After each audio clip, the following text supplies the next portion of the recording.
A narrativa do livro do Êxodo marca um novo começo para o povo escolhido por Deus.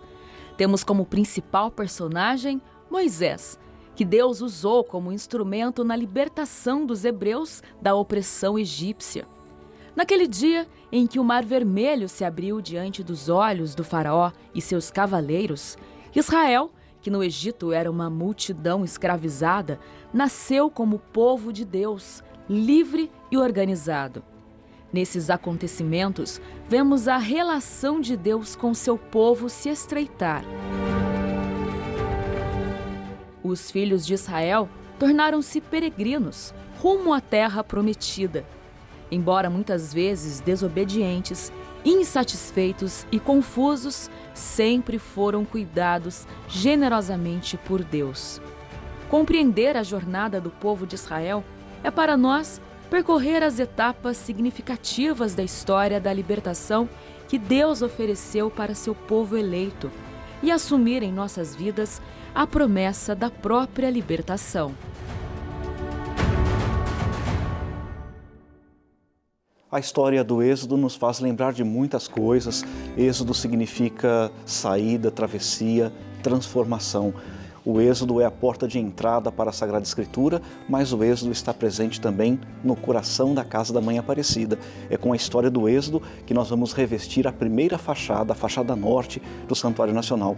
E para falar um pouco sobre esse assunto, sobre o Santuário Nacional, sua fachada, a jornada bíblica, eu trouxe um convidado muito especial, nosso querido Padre Luiz Cláudio. Seja bem-vindo, Padre Luiz. Obrigado, Padre Catalfo, Dani. Você que está em casa, estou estreando aqui no Bênção da Manhã, não é? E é uma alegria estar com vocês, com todos aqueles que nos assistem, para falarmos um pouco sobre esse tema tão importante, tão querido nosso aqui no Santuário, dos devotos de Nossa Senhora também. A Bíblia, ela está no dia a dia do Santuário, né? Os missionários redentoristas são pregadores explícitos da Palavra de Deus. O Santuário quer ser uma casa da Palavra. É ao redor da mesa da Palavra que nós também nos reunimos para também partir o pão na Eucaristia.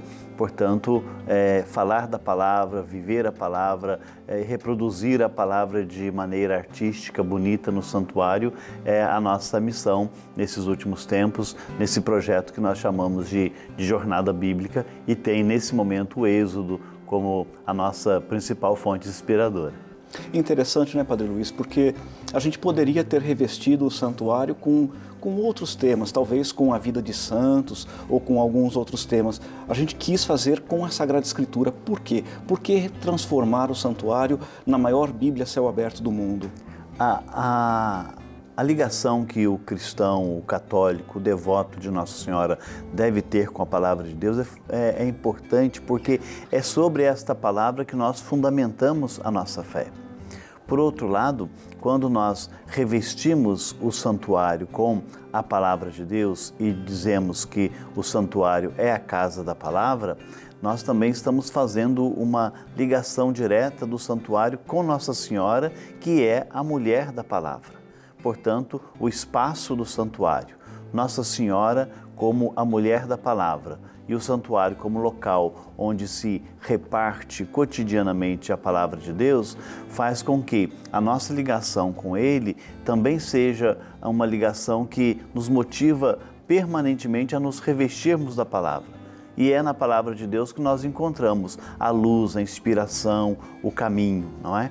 E quando a gente começa pelo livro do Êxodo, como você bem diz, a porta de entrada, né, da Bíblia, da história da salvação, de todo um processo que vai desencadear na Páscoa, na vida de Jesus Cristo, naquilo que Ele nos propõe, isso também traz para nós todas as referências da nossa vida. Nós não podemos ser devotos de Nossa Senhora se nós estivermos desassociados da Palavra de Deus, porque ela é a mulher totalmente vinculada, ligada à palavra. E nós, como aqueles que gostamos de Maria, que temos por ela uma grande devoção, ela sempre vai nos remeter a essa palavra. Ela mesma diz de si mesma, eis aqui a serva do Senhor, faça-se em mim a vossa palavra. E é nela que a palavra toma forma humana, é nela que a palavra se encarna e com isso ela contribui com a salvação, nos dando o Verbo eterno que é Jesus, que é o fundamento da nossa fé.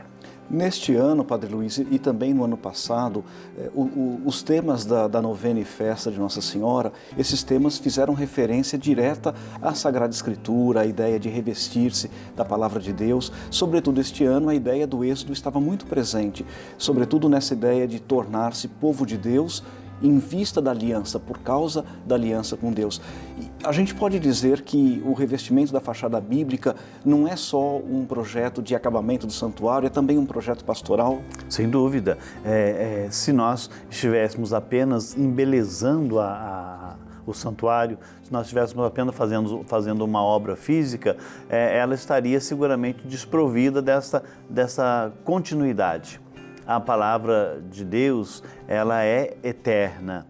E quando a gente coloca a palavra de Deus de maneira artística, iconográfica nas paredes do santuário, o santuário se torna também a palavra, naquilo que ele representa, naquilo que as suas paredes revelarão. De maneira que a pessoa, ao chegar em Aparecida, ao olhar para a casa de Nossa Senhora, para o Santuário Nacional e se deparar com todo um conjunto de passagens bíblicas devidamente estruturadas, organizadas, bonitas, a pessoa estará de frente, tendo um contato diferenciado com a palavra de Deus, de maneira que ela estará sendo evangelizada. E se ela está sendo evangelizada, nós estamos realizando a nossa missão aqui, a nossa pastoral aqui.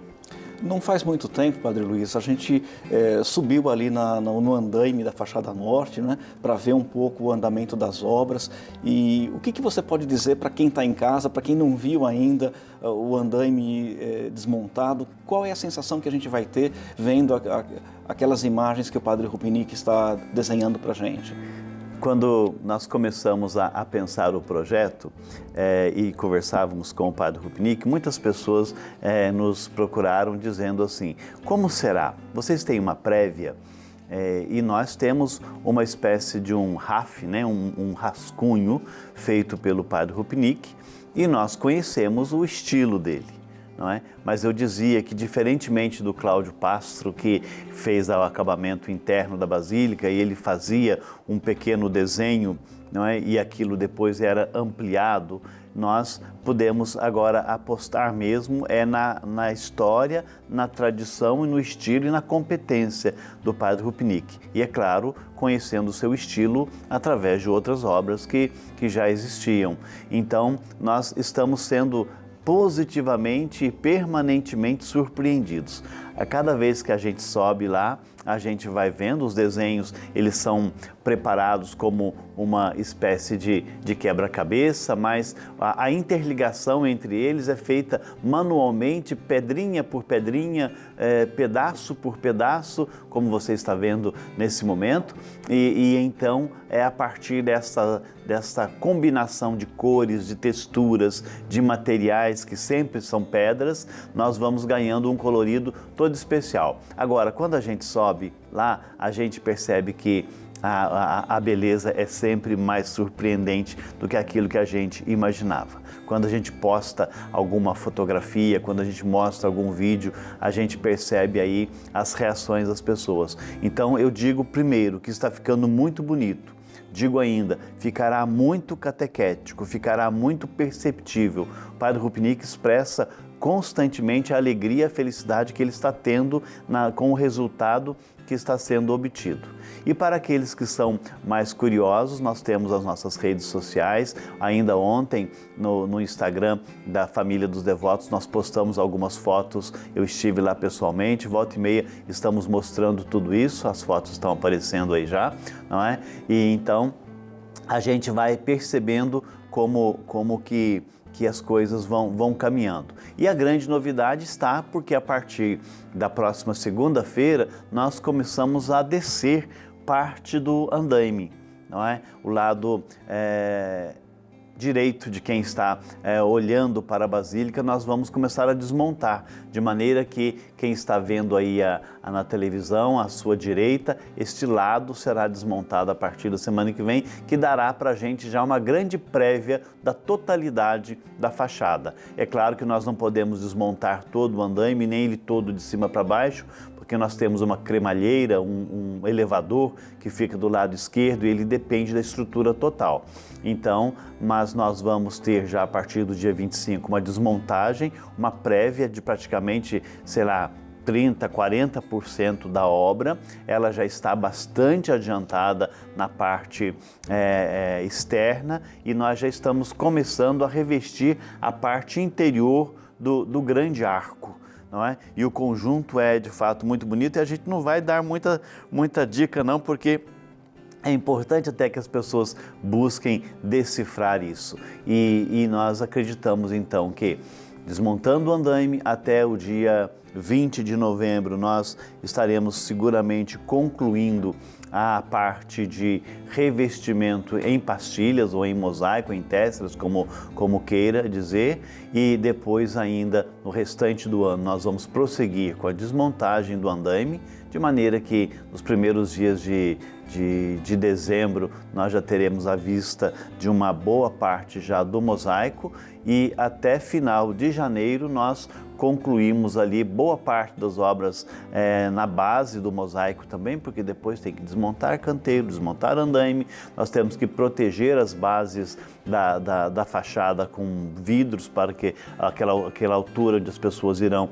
acessar para uma conservação, depois temos que instalar toda a parte de iluminação, temos que dar uma revisada no Jardim Norte e ainda depois recompor o asfalto ali na frente e aí então imaginamos nós que por ocasião da festa de São José, esta é uma notícia que poucos ainda têm, não é? Por ocasião da festa de São José do ano que vem, nessa data nós gostaríamos muito de entregar para o público formalmente a fachada norte. Mas não é só isso, porque enquanto tudo isso está acontecendo, nós já estamos pensando e organizando os trabalhos da fachada sul. São 4, não é? Na verdade, a fachada norte é uma das 4 fachadas do santuário e as outras 3 certamente serão revestidas também com temas bíblicos, né? Sim. As imagens deixam claro, Padre Luiz, que esse revestimento não é simplesmente uma pintura, ele não é um desenho, ele é mesmo um mosaico. Você usou uma expressão interessante, é quase que um quebra-cabeça. Mas eu estou imaginando que você está quebrando a cabeça para pagar as contas também dessa obra, né? Sem dúvida. Mas o quanto a família dos devotos ajuda nisso, Padre Luiz? O quanto a família dos devotos é importante para manter essa obra também do santuário? A família dos devotos é responsável na totalidade dessa obra, não é?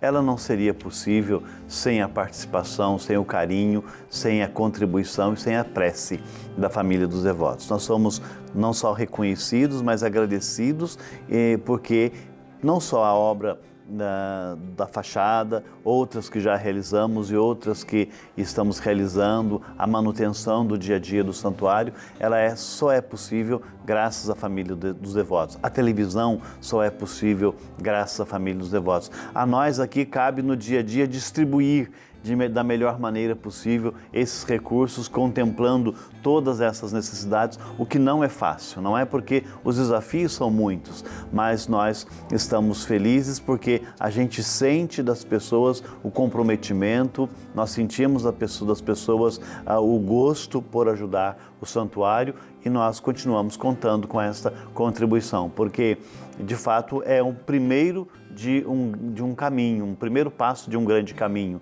Nós temos ainda outras 3 fachadas, nós estamos com o Êxodo, no lado sul será a Páscoa Cristã, no lado leste será o Gênesis, no lado oeste será o Apocalipse e então nós temos aí ainda um grande desafio para que a Bíblia que está sendo escrita ainda nas suas primeiras páginas ganhe ainda um corpo maior. Mas a família dos devotos, você que está em casa, você que está nos assistindo, você que está sempre em sintonia conosco, sinta-se agradecido, sinta-se privilegiado, porque você é missionário conosco e nós rezamos sempre porque contamos com a sua contribuição, com a sua participação, com a sua doação, com a sua oração e somos missionários juntos. E assim nós vamos fazendo acontecer um projeto pastoral, um projeto de evangelização. Não é uma simples construção. Nós vamos revestindo o santuário, mas nós também vamos nos revestindo da Palavra de Deus. A gente já tem a Bíblia de Aparecida, que foi traduzida pelo padre Raimundo Vidigal, mas a gente vai ter também nas 4 fachadas do santuário esses temas bíblicos tão importantes. O primeiro deles, você falou, é o Êxodo, depois a Páscoa cristã, a Páscoa de Jesus, o Gênesis e o Apocalipse. São 4 momentos fundamentais da Sagrada Escritura, da história do povo de Deus. A gente sempre diz, Padre Luiz, que se as pessoas quiserem colaborar, elas podem, sobretudo no mês de outubro, fazer uma doação especial, uma doação adicional também para as nossas obras sociais, mas tem também o calendário. O calendário é específico para essa doação em vista do revestimento do santuário. Sim, se você quiser ouvir uma expressão chamada pedagogia, nós oferecemos da seguinte maneira, pelo menos nós pensamos assim, você pode pensar diferente, mas nós pensamos assim, com a revista de Aparecida e com o boleto que vai na revista, você nos ajuda a fazer tudo o que já fazemos, né? Manter o santuário, manter as nossas obras sociais, manter a televisão, manter a grande estrutura que já funciona e que você talvez já conhece. Com o calendário, você dá aquela ajuda especial para esse projeto específico da fachada. Então, todo mês você recebe na sua revista, vai lá uma figurinha que você vai montando aquele quebra-cabeças, não é? Aquela parte, como se fosse um mosaico também, tem lá o Moisés segurando as tábuas da lei. Então, você vai montando e ali no calendário, a cada mês também existe um boleto. Então, além daquele boleto da revista de Aparecida que você já contribui para, digamos, para o ordinário, para o cotidiano, para o necessário, para o dia a dia do santuário, com o boletinho que está no calendário, você contribui especialmente para as obras de revestimento da fachada. Então, se o seu calendário está lá na parede ou está guardado em algum lugar, vai lá, destaca o seu boletinho nesse mês de outubro, mês da Padroeira do Brasil, faça uma doação especial para a gente continuar aqui esse bonito projeto. Você trabalha aqui no santuário já há muitos anos. Eu lembro que você, logo que foi ordenado padre, já veio trabalhar aqui e você acompanhou grande parte da obra interna, do acabamento interno também do santuário. Qual é a diferença de todo o trabalho no interior da igreja, do piso, do altar, da cúpula, do baldaquino, com as fachadas externas? Eu cheguei aqui em 2003. Eu ainda aqui fiquei diácono e depois fui ordenado padre. E trabalhei por um longo tempo. Depois me ausentei um período e retornei. Quando eu cheguei em Aparecida, naquele momento estava pronto apenas o altar central e um pequeno trecho em torno do altar. Logo depois que começamos com o piso, depois começou o revestimento da cúpula central, o telhado com telha azul, depois veio o revestimento em tijolinhos, depois vieram os painéis e muitos outros trabalhos que nós já conhecemos como família nesse período. E a grande conclusão foi a cúpula central, né, com esse baldaquino que você está vendo. Então, o que eu penso? A fachada, ela é tão bonita quanto. Ela nos preenche e nos enche de expectativas, também como encher de expectativas. Mas a fachada tem uma riqueza artística e ela tem um mistério por causa desse jeito do Padre Rupinick de trabalhar. E por outro lado, por mais que a gente demore com as fachadas, eu imagino que o projeto dure ainda aí os seus 6 anos, um pouco mais, um pouco menos, mas ele é muito visível. E ele vai impactar muito as pessoas que olharem para o Santuário Nacional.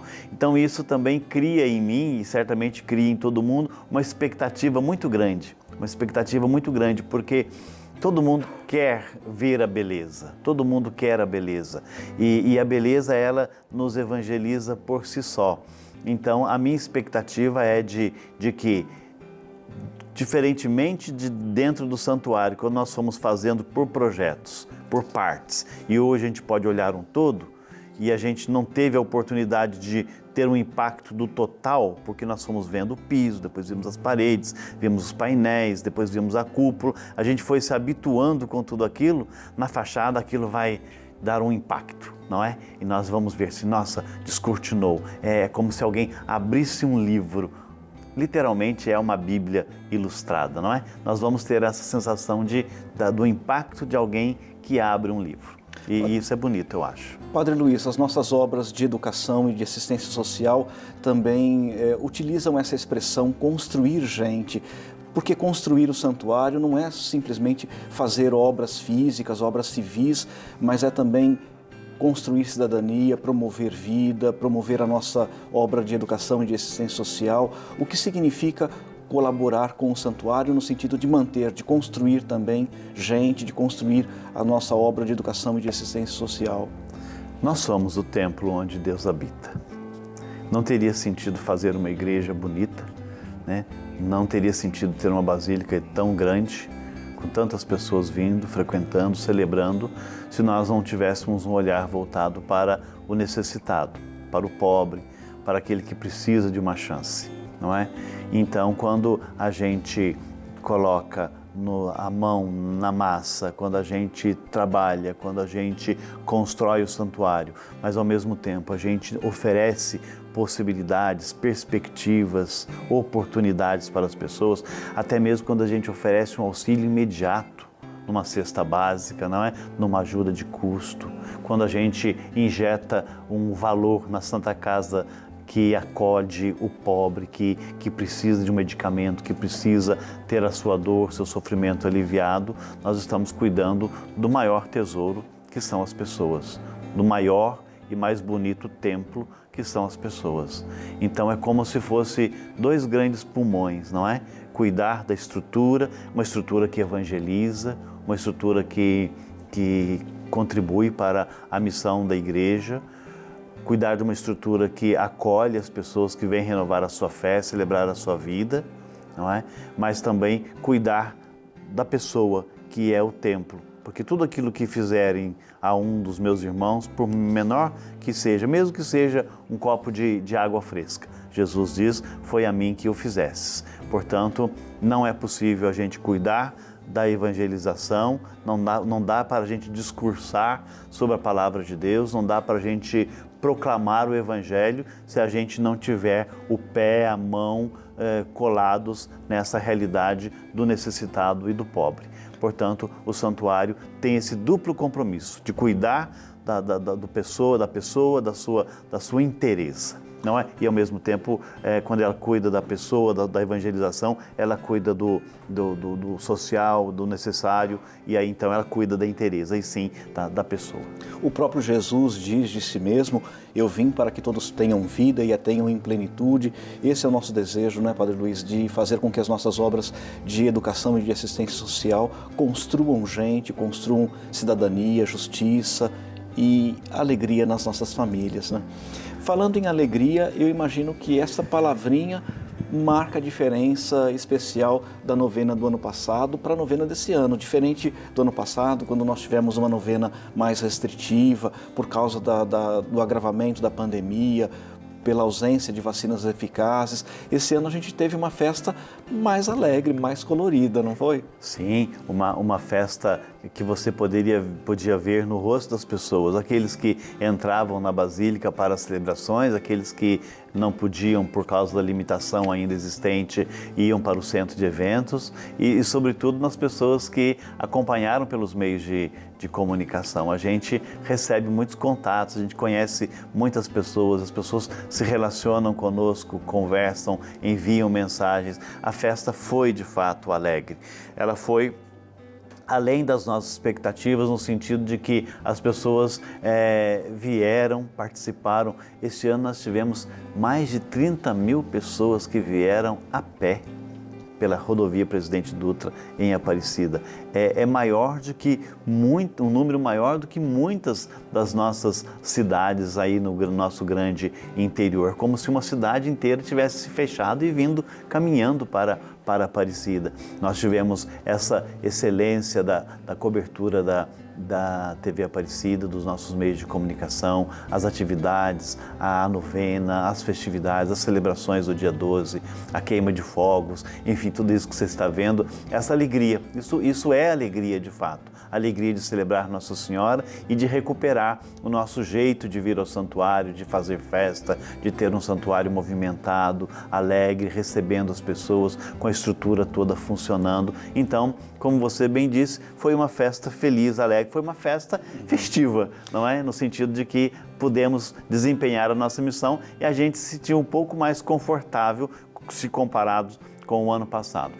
Espero em Deus que em outubro de 2022 nós tenhamos já a festa aí já na sua plenitude, com a Basílica soltando gente pelo ladrão, né? pelo gargalo, como a gente estava acostumado a ver nos anos anteriores. Como diz o Papa Francisco, é a alegria do Evangelho, é a alegria de ser devoto de Nossa Senhora, é a alegria de fazer parte da família dos devotos. Mas, Padre Luiz, desde quando a pandemia começou, a gente sempre diz que você liderou todo o processo de reestruturação, de organização, sobretudo mantendo o cuidado, o distanciamento social. Você teve um trabalho muito grande, um trabalho diferente do trabalho que a gente está fazendo agora, um trabalho de cuidar das pessoas, de fazer com que a gente cumprisse de fato os protocolos de saúde, de higiene, de cuidado, de distanciamento. E agora você tem um novo trabalho, que é o trabalho de ampliar a presença das pessoas. A gente tem essa perspectiva, né, de acolher mais pessoas. A pandemia está chegando ao fim, caminha para o fim, e esse é o nosso desejo, de manter a segurança, continuar mantendo a segurança, mas convidar também as pessoas a virem a Aparecida. Ah, sim, já está na hora, não é mesmo? A Aparecida está aqui de portas abertas, o santuário, sua estrutura, porque está disponível, não? O santuário está aí. E se a gente falar assim, do ponto de vista, se vier pouca gente, a gente leva prejuízo, porque o santuário está organizado para receber muita gente, está pronto para receber muita gente. É como se a gente fizesse uma grande festa e viesse pouquinha gente, não é? Quem promoveu a festa fica um tanto quanto decepcionado. É claro que nós estamos cuidando, nós estamos cada vez mais organizados para receber você com toda a segurança. A gente sente que já há esse crescimento do movimento, tanto aqui no santuário, nós temos toda a estrutura, porque é a Basílica, é o centro de apoio, é o nosso estacionamento, o Morro do Cruzeiro, Porto Itaguaçu, a Cidade do Romeiro, o Rainha Hotéis, tudo isso está organizado e esperando você chegar em Aparecida. Portanto, venha, não tenha medo não, porque já é possível, né? Nós estamos organizados e queremos receber você aqui. E chegando ao santuário, você possa,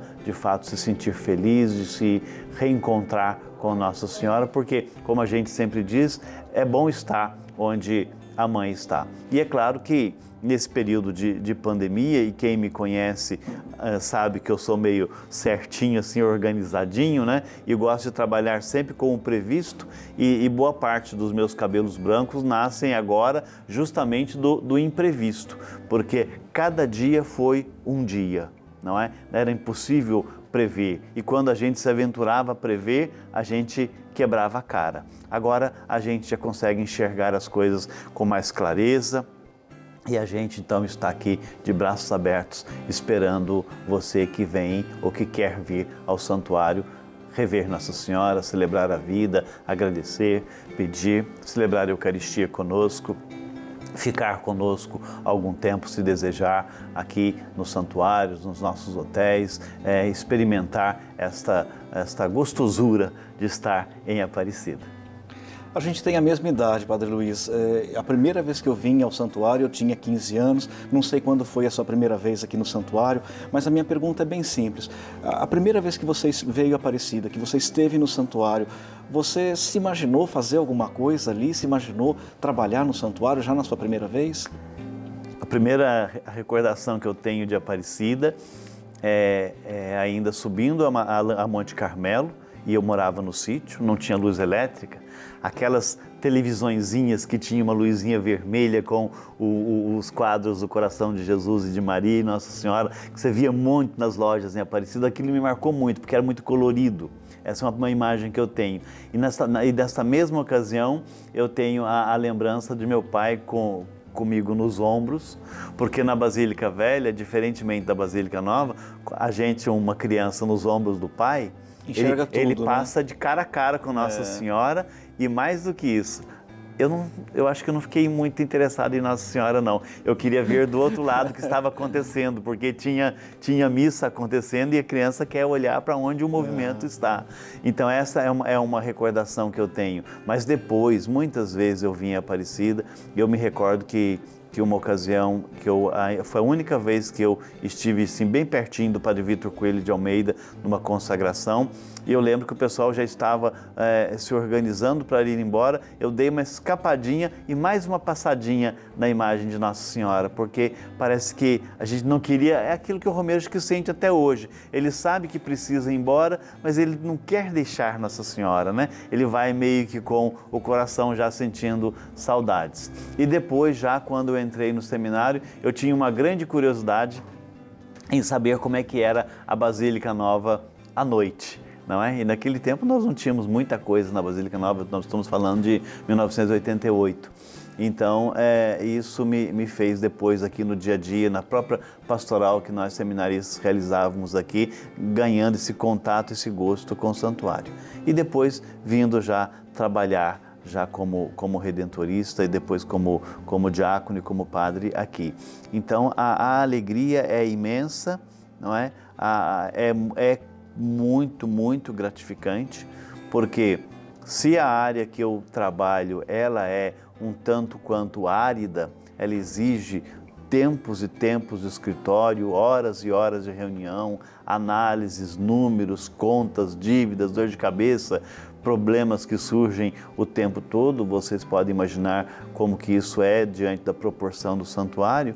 Por outro lado, esse contato com o romeiro, a possibilidade de estar aqui, de celebrar, de rezar, de sentir as alegrias e as dores do nosso povo, isso é altamente revigorante, de forma que nesse tempo todo eu posso me dizer com um santo orgulho, não só aqui, mas o tempo que eu estive também no Economato Provincial em São Paulo, a minha certeza de estar contribuindo e de participar de um corpo missionário é tal que nunca eu levantei, eu acordei um dia e falei assim, hoje eu não estou afim, hoje eu não quero, hoje eu não gostaria de fazer isso. A gente sempre se renova e sempre se motiva. Isso só tem uma explicação, é essa certeza da devoção e que a gente tem, do amor que Nossa Senhora e da proteção que a gente tem. E como daquela vez que eu sentia saudade, quando a gente está meio apertado aí nas circunstâncias da vida, a gente dá uma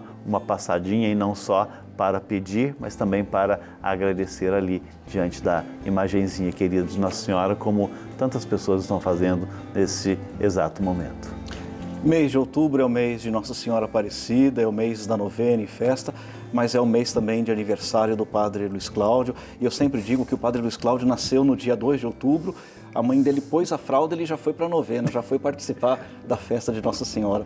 A nossa gratidão, nosso carinho por você, Padre Luiz. E, claro, o nosso convite para você aí de casa, acesse o portal a12.com/vocacional e venha trabalhar aqui no santuário com o Padre Luiz Cláudio, venha ajudar o Padre Luiz Cláudio a evangelizar e a pagar as contas também do santuário. Meu querido, muito obrigado, que Deus continue sempre muito presente na sua vida, na nossa vida, para que a gente viva essa alegria, a alegria de nos revestir da palavra de Deus. Acho que esse é o desejo mais profundo desta grande obra que o santuário realiza. Revestir as fachadas do santuário significa revestir também a nossa vida da palavra de Deus. Muito obrigado, Padre Catalfo, obrigado a você que está sempre sintonizado conosco. Padre Catalfo sempre muito, muito gentil, mas aí eu aproveito também para dizer que não é só uma gentileza formal, mas é bom trabalhar com o Padre Eduardo, a liberdade que ele nos proporciona, o acompanhamento que ele faz, a delicadeza que tem, de maneira que esse jeito muito peculiar do Padre Catalfo, como nós chamamos, do Catalfo, como nós chamamos dentro do convento dia a dia, isso também nos fortalece e nos dá possibilidades, nos anima para continuar. Muito obrigado também da acolhida, da presença e por tudo aquilo que você faz no santuário, e seguramente temos muito ainda o que fazer, Deus lhe pague por fazer forças, somar forças conosco e nos ajudar nessa grande obra evangelizadora do santuário. Obrigado por ser família dos devotos, porque ser família é a nossa marca. Grande abraço para você. Muito obrigado, Padre Catalfo. Obrigado, Luiz, de coração. Eu sempre digo que é muito confortável ser reitor no santuário ao seu lado, trabalhando com você. Me sinto muito ajudado e sou muito agradecido a você. E claro, a gente agradece de um modo muito especial a você aí de casa, que faz parte da nossa família, da família dos devotos. Seria impossível manter as nossas obras de educação e de assistência social, seria impossível construir, edificar, manter este grande santuário sem a sua ajuda.